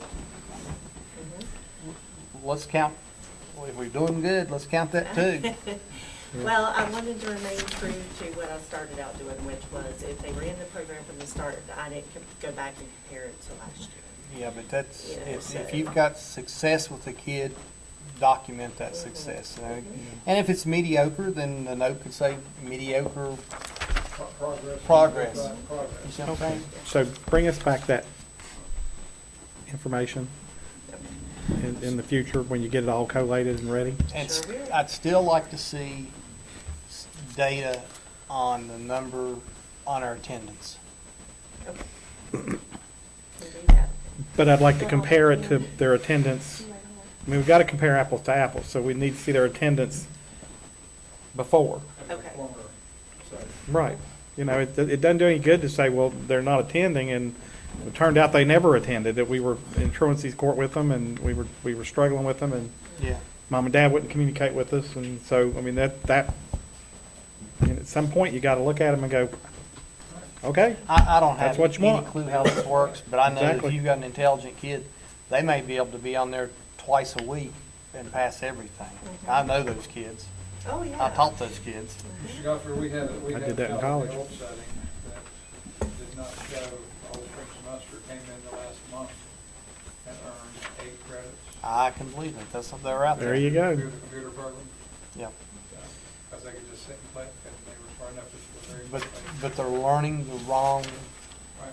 lessons in life. Yep. Absolutely. I completely agree with that. Thank you. Amanda, anything else since you're on the floor? You're good? I'll just start with back to Mr. Browning if he has anything else. Mr. Browning? Mr. Browning's good. Mr. Browning's good. Thanks, Amanda. Browning's good. Thank you. Dr. Atkins? He's coming to the next meeting. He'll be in Florida next week. Yeah. Dr. Atkins, anything? Dr. Bowling? Anything? Mrs. Mitchell? You did have something, remember? We're going to bring next meeting? Oh, for our next meeting with Yeah. our position here. Yeah, with yeah, the yeah. assistant principal, yeah. Working on that. Description and Gotcha. I'll have that. Okay. You're gonna do what? Thought we just hired a principal. Assistant Assistant. principal. Oh, okay, I didn't hear that. I didn't hear that. Oh, yeah. Gotcha. Wow. Mrs. Wellman? I'm the oldest one in the room, I can get away with it. So I have a few things, but I'll keep it kind of brief. One, we met last week with SBA. We've had good momentum. We have a meeting on June 25th with WVU Medicine. And 10 o'clock to talk about expanding the partnership with them. We also have a meeting with Marshall this Thursday at, I don't remember. We have a meeting with Marshall on Thursday as well. Trying to expand our relationship with both of them as well. Yeehaw. And with that meeting with Marshall, I also have a Teams meeting with President Brad White, or Brad Smith from Marshall University also in July. That'll be July 10th, so. Have we communicated with the governor's office about meeting with them? Not All yet. right. We wanted to have this groundwork Done, first, okay. so that we say That we makes are, sense. You know, these are the partnerships we're you're trying to reaching out expand to help upon, her back way so too, that aren't you? we'll have To help what? especially peer support. With Nicole, you're helping too with that to get in. If, I just need to know when we wanna try to have it. Because he's got And the they were, money. and they were, Exactly. We just didn't do it. Exactly. But, Right now, it's crazy. you know, Well, and you're right. I totally agree with your approach. I just was curious as to whether we had Billy? moved that way or not, but that makes perfect the sense. governor? Okay, so that's where we're looking I don't know at about that the part. funding. We've already spoken with the He's union good. as well. He might They'll take be Billy's down phone with call. I you don't know he'd this take next ours. week To take measurements and help us get, you know, some preliminary plans. We also would like to have some renderings before we go to the actual funding, you know, donors, whether it be foundations or the governor, et cetera. We'd like some renderings. Sure. And Siemens to help do that for us too. Great. They're also helping write the needs project. Amy and I met with them as well, and they're going to help do the verbiage and specifications and things for that. We have not stopped working on software. I haven't brought an update recently, but we'll say eSchool Mall is about this close. We have the production system up, we've been using a test system. We have training with our 261 secretaries and employees who use this. This is the really streamlined purchasing system. That training is the 18th of this month. Roger Robertson, Brent, Belinda Brookman, they have been phenomenal helping test that and get that up and running. That company has been top notch. They've worked really well, great project You team. got an app for solitaire. Soft Docs is not. Actually, I had a call from Berkeley County today saying that they're in a similar situation. They promise a lot, it's harder to deliver. Right now, the problem that Roger's having is everything is working, but it doesn't save to our server. So Brent and I have, since ESM is going to help so many employees, we devoted all our resources to that, which is Roger. So we are one resource. So Roger has been helping get ESM up and running. So as soon as this is finished, we'll get him back to Soft Docs. Dr. Zoltak and Brent, we believe we need more resources to help from an IPT perspective. We've been brainstorming. We're not ready to bring you anything yet, but we will bring you some options. Particularly, transportation is going to need some resource help. I firmly believe that. The person that we've been having help, Grant Campbell, has been working there 3 days a week, working on the bus routes and programming. And it's not something that just anyone can pick up. You have to be pretty computer savvy and have some technology skills to do that. So we have some ideas. We'll be working and maybe bring something to you. But by tomorrow, Wednesday, all of the bus routes, there are 3 more that need programmed, and those will be done by Wednesday. We'll bring the audit to you on the next board agenda. We just got that back, and we'll have that there in with the state auditor's office as well. And we are working on year-end close. One thing that I will say, and I'll speak to it a little bit more, is I've been talking to Uriah and some others. The new treasurer turnover is rough in the state, so they are working on getting a grant to help new treasurers. They think it takes about 3 years to get everything. I can feel comfortable with 3 years. That it really takes you a couple of years to get through everything. So they're working on a grant to help fund some mentoring. Right now, we're still using Subtle and Baby Before that you all approved last year, but soon, next fiscal year, they have to roll that out at the summer conference. Have you been able to identify the things that you think would help you be more on top of things and successful that you're not getting from the current? Right now, it's still new. Yeah. The whole year in close and doing a budget, we helped with that last year, but there was so much. The amount of systems that you have to have access to pull down federal funds, to pull down Medicaid, and for Big Tech, for Pell Grants, for federal grants. We are making great progress. We really tried to divide things up. I still have a lot of purchasing since I didn't hire anyone in that role, so I still do a lot of purchasing from the higher level things. So, but we're dividing and we're getting better, but a lot of it is just never done it before, and it's a lot. If I was So there's not a how-to book? no, there is absolutely not a how-to In book, anything. especially with brain strains. Yeah. You will be pleased with the audit results, though. We still are very solid, very strong. We have no internal control, issues. But we'll get there. I'm definitely more comfortable having worked with David McClure a couple of times. The past 2 times he's come down in person, and we've had some time to sit down. And that's the other thing. During the day, it doesn't stop, so you don't really have time to sit and think and ask questions and things like that. But we're getting there. As far as the bus situation, since we've had a lot of change there, how much detail will the board get as to the bus information itself? I mean, are we going to get an idea of schedules, numbers of kids on buses? What kind of information are we going to be able to get? So right now, that's part of the problem. Grant Campbell's really, the person that we've contracted with is really the only one who understands it. He's had some time to sit and really cut some calls with buttons and learned how to do the programming so our goal was to have all of the routes programmed that are currently in place now. Then we have the 12 routes that are being consolidated. We need to think about We need to cross-training. one of our IT Hopefully guys. Greg will still be available to help us with those, consolidate those 12 routes. That kind of addresses what Mrs. Valentine was talking about. It'd be Yeah. nice to see, especially times kids are getting on buses. And I don't think it's unusual for primary age kids to get on buses at 6:30. The doors open at 7 and church bells ring at 7:20, 7:20. Well, as a parent, I've always had a problem with that, but it never went anywhere, so to speak. Those young kids, I mean, I personally almost hit one of them one morning on my way to work at Pikeview, and it scared me to death. Well, it Made me seems, sick to my it seems stomach. like But we're setting our, and this may make sense with you, Mark.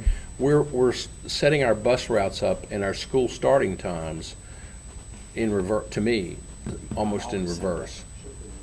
Yeah, should be. The older ones ought to be coming earlier, and the younger ones should be going. We're one of the few counties in the state that start elementary first. Most counties start secondary first, and elementary comes in about 8:30. Well, again, the history of that was it was relayed to me that test scores maybe drove that, but, you can look at data from different sources, and it's like statistics. You can get them to say anything you want. Well, Look at the right statistics. bottom line is though, is if you were willing to put all the kids on the bus, regardless of age, solve a lot of problems.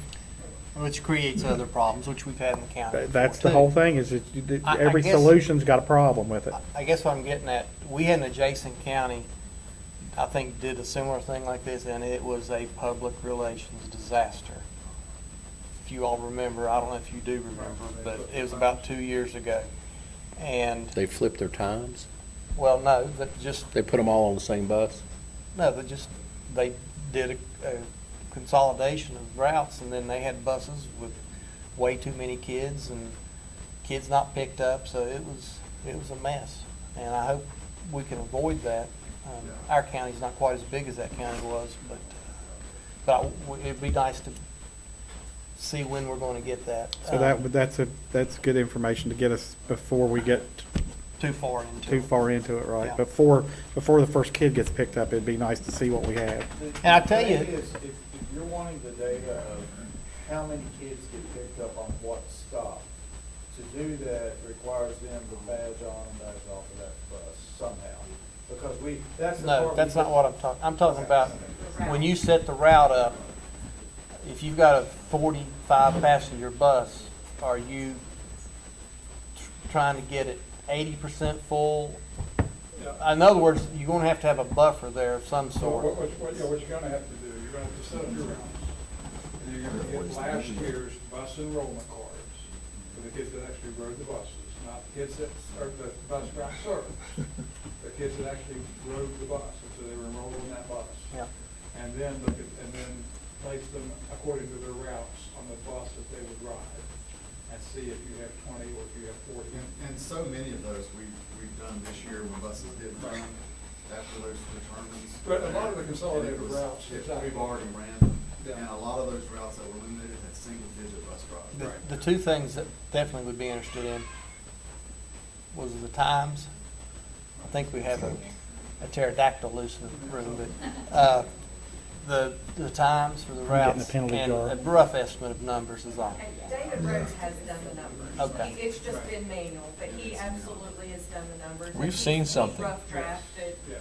the Yeah, we pickup did. times I and all must have that. missed it. He met, I know, You're with fishing. Dr. Philippek and Mr. Brown a lot. Right. We went through all that. I'll sit down with them, we went through all that, look at the number of kids that we anticipate being on each bus based on the realignment of the route. And as Dr. Atkins said, a lot of those, we did runs, we've had practice, we've actually done it because we were short drivers. And so we actually were covering half of this route with this driver and the other half with that driver. And we just realized that works. And so that's how we eliminated that route. The last thing, as far as the bus, because you all are parents, and I don't know if we can avoid it or what we're looking at, because I still see it going on. The kids, especially the little kids have to cross the road to get on the bus. I don't know if that's scary. It all depends on the area being served. Right. When we think about the rural areas, yes, that bus is gonna have to come one direction and head toward the school. But in town, we can sometimes run the streets both ways. Right. It just depends on. And we've had fatalities in the county because of kids Yep. crossing roads and people not stopping. Okay. Who's next? Who was that person up? That was Leslie. Leslie? So, Danielle, do you have anything? No? I'm just happy. Good, good. Good. Mr. Atkins, anything? No, nothing more than my email I sent this morning. I've got 10 projects going on with DMM right now, and not counting the bus garage transportation project, a parking lot project that we finished today. So we're trying to get through maintenance and vacation season, but try to manage all that stuff. Is it done over there? Yes. Good, I'm gonna run around and look at it. On our social media, It's a big parking lot. Mr. Atkins, is some of this getting put on our school social I was pages? asking, Mr. Chairman asked me to include Amy on the emails, and I included Amy. I sent all the pictures that I sent. I think it'd be valuable for our community to see all the things that are happening. So if you send that to her, ensure that we get it out We there were on doing social it. media. Yeah. Yeah, the roofs, the windows, all that. Yeah, I mean, I'm really impressed when I look at everything going on. I'm thinking, and your previous Like I told the statement about SBA where's the guy. money going, that tells you where Well, the like I money's told the going. SBA guy, I said, we're almost done. That's We're not gonna be, great. it's gonna be a while for somebody, It's just- I mean, we got 3 projects and then we're pretty much done. It's impressive to see what all's been accomplished. It has. You know, you hate to look for good out of something as horrible as COVID, but hey, a lot of this has been because the government wanted to goose the economy and keep things going. And so we've been able to fix our schools and that's a good thing. Dr. Phillips? Just want to give you an update on staffing. We have, just one teacher who is left on our recall list, so that's a really good thing. We advertised the position that was unexpected, that this person will fit right into, being on recall, that's a great thing. So we're now at 0? Not yet. Oh, not yet? Almost, I'm anticipating it. We have 3 bus operators that don't have positions right now, 1 cook and 1 custodian. I've got plenty of cook jobs, plenty of custodial jobs. It's just those 3 bus operators right now that we don't have, positions for. Thank you. Have we talked about this in the past, but I'm gonna ask again.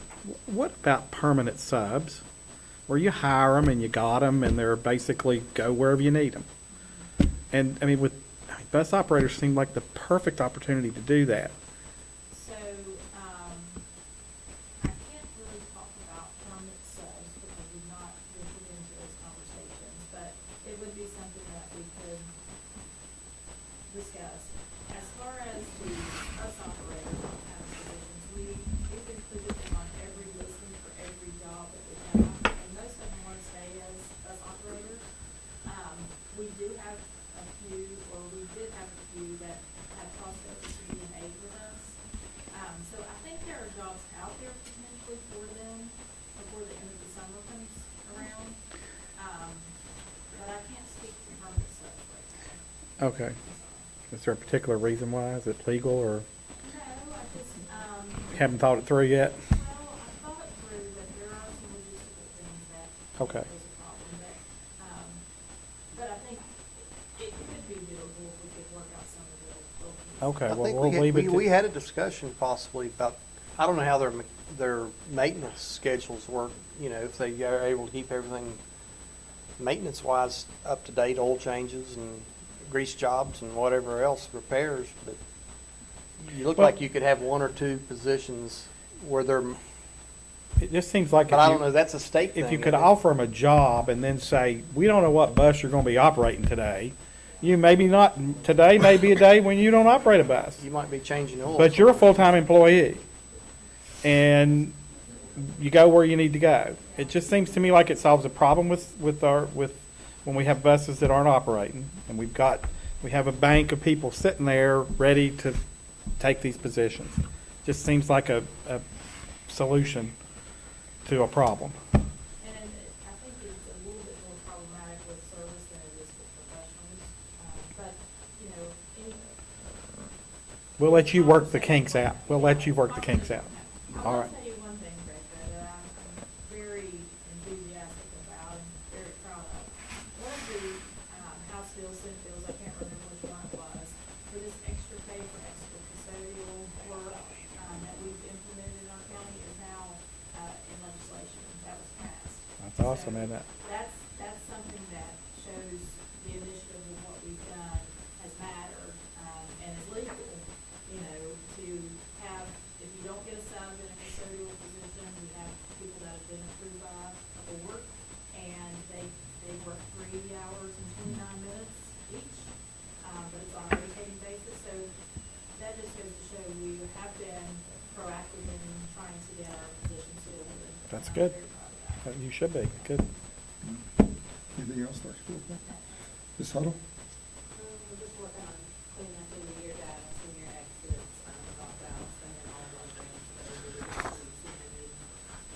IDEA grant, our CSI grant, and we will apply for 2 of the funding grants for our baptism graduation students in they did last year. We will apply for a speech assistant. Thank you. Thank you. Murphy? Chicken. Then, Yeah, but I'm receptive. Are these pads hooked up right now? I can go anywhere and I can get in a. Yours, no. Jim's, yes. Honest answer. Some of them work, some don't. I've got to get. Okay, that's all right. I Is mean, this it's the usually gonna be final- here, but it's nice if you can use them other places. So, and then you got what? 50 board days updates and or anything counting. on there? Yeah, And there's we'll go nothing ahead- for us. Then we're going into executive session. It was a 60-day And I'll trial. keep, It's just one more thing to act on. and then you just need to vote on that, and when you come out of there. We'll vote adjourn. on that. You need to vote on that, recommendation. Yeah, put you and then we'll forward. do it. The Suspension. The employee Paul decision. Hodges is not here, but in his honor, we'll adjourn. I got you. All right. Well, if I'd ask you all, thank you, if you could step out and Thanks, everybody. real quick, please. We got one action item after this, and then we'll be done. Just stick for a minute if you want, just make sure we'll get them out of here so they're not all talking out back here. You know, those little meetings. Brian, where you going in Florida? Brent, Todd, Where you going in Florida? You gonna go see some baseball games? You gonna board see some members. baseball games? sit back here and talk. Oh, interleague. I know. Did he apply for the job here? Okay. And you're an Oriole. And my Well, son you and know. my Ready? other grandson. That makes it fun. Ready, guys? I want to get There's this nothing going. more fun than Yeah, going please. to WVU football. Ken, Virginia thank you, Tech Ken. With mixed crowd. Appreciate it. So we're doing that this week, and then, I think I'm Next all week right.